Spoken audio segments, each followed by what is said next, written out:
Yo guys, what's going on? This is our World Series preview. In a second we're going to take you over to our brackets that we set up, or in some cases filled in.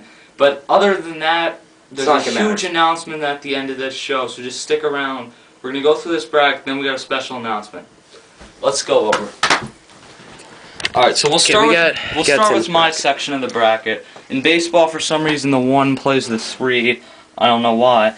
The first section in the AL I have, and I need to find a pen to fill this in, and there it is Red Sox and Rangers. Now, looking at both of these teams, I think the Rangers, we know, in my opinion, they have the best offense in baseball. But I think looking at the Rangers, the pitching is not good enough to win in the playoffs.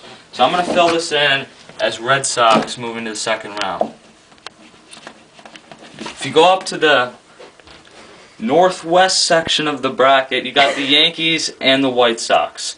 Now, looking at both these teams, I think the Yankees probably, on paper, they probably look better. But I think the White Sox have a lot of underrated players. And I think their pitching will come through, and I think they'll add a key player at the deadline, and I think that will probably be a legit ace. The Yankees don't have enough pitching for me, so I'm going to have to take White Sox. I'm probably going to get bashed for hating New York there, but that's my belief. If we head over to the NLDS, you got Brewers and Cardinals. Hey, I'm sticking with my pick of Cardinals. First of all, I don't change my picks, as you saw with the Seattle Mariners last year. Second of all, I mean, the Cardinals still could make the playoffs. I mean, even losing Wainwright. You got Chris Carpenter, Jaime Garcia, Jake Westbrook. It's possible. That being said, Brewers got a better team right now, and I think they could add another person at the deadline, because this is their year. Prince Fielder than last year. I got the Brewers. Head down to the last one. It's Phillies-Rockies. Happens every other year now for the past... This would be the 6th year, I think, that every other season it would happen. I gotta take the Phillies in this. The pitching for me in the NLDS and probably even the NLCS should carry them fairly easily through. So I got the Phillies. I'm not very good at writing on a straight up and down piece of paper. Stuff happens. No. You want to go over to mine? No, I'll finish this off first. Okay. If you go to the ALCS, you got the White Sox and the Red Sox. I wanted to pick the White Sox because Red Sox just seems so obvious.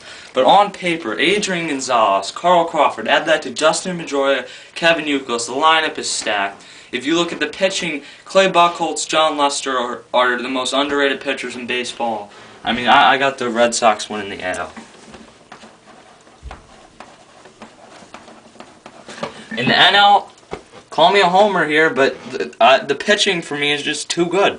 I mean, the Brewers, Greinke may be able to match up with Halladay, but after that, it's not even close. Phillies.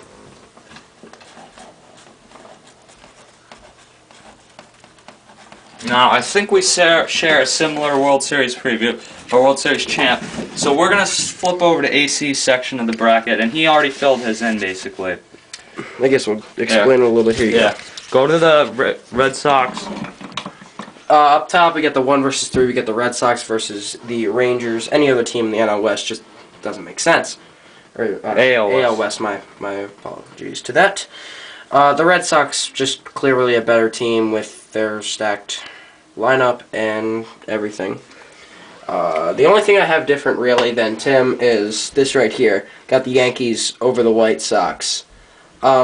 See, we're not New York haters, are we? If you go over to the NL section, he has Giants.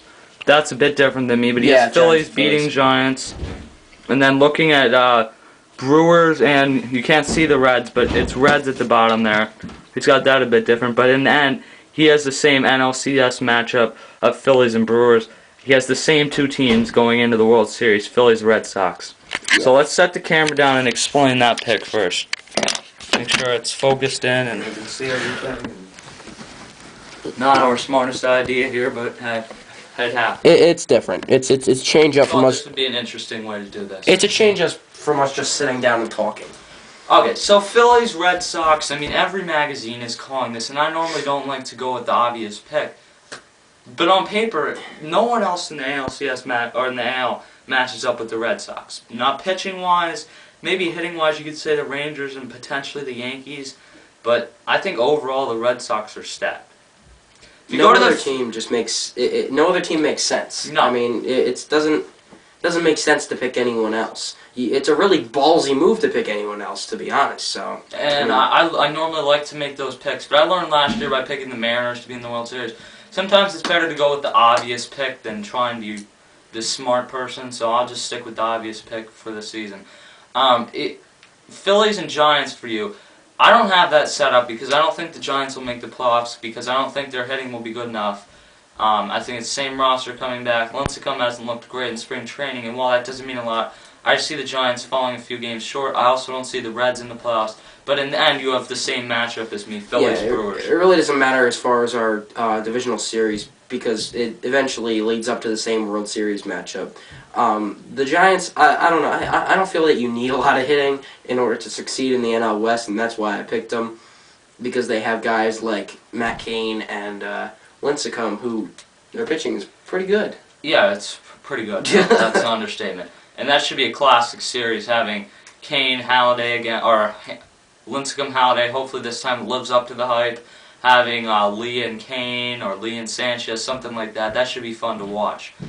And the reason I picked the Reds, for those of you who are wondering about that, is because Votto's an MVP, and all those other guys that are those young hitters are looking pretty good. Jay Bruce's of the world.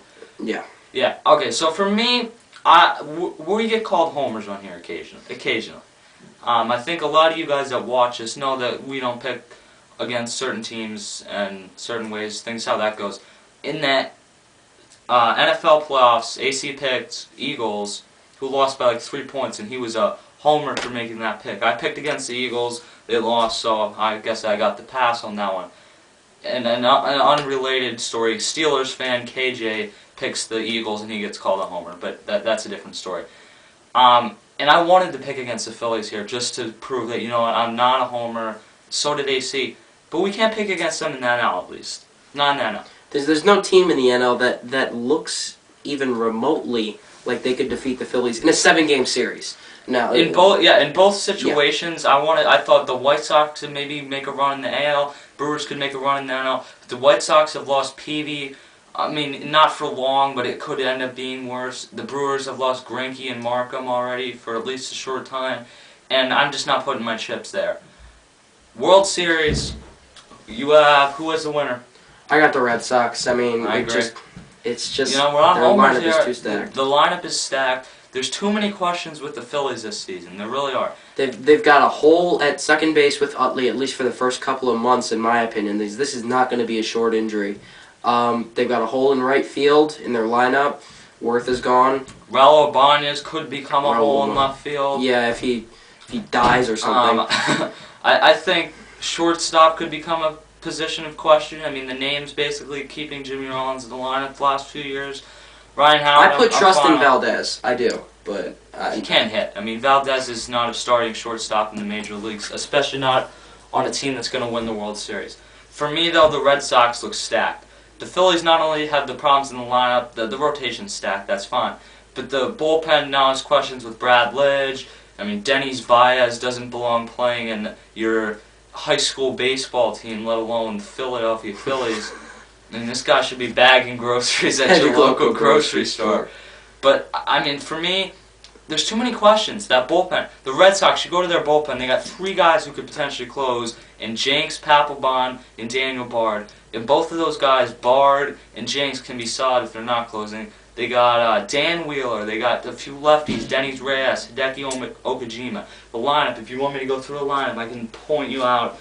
You know, Carl Crawford, Jacoby Ellsbury, J.D. Drew's still a nice piece. David Ortiz. Even though we hate him with a passion. Yeah.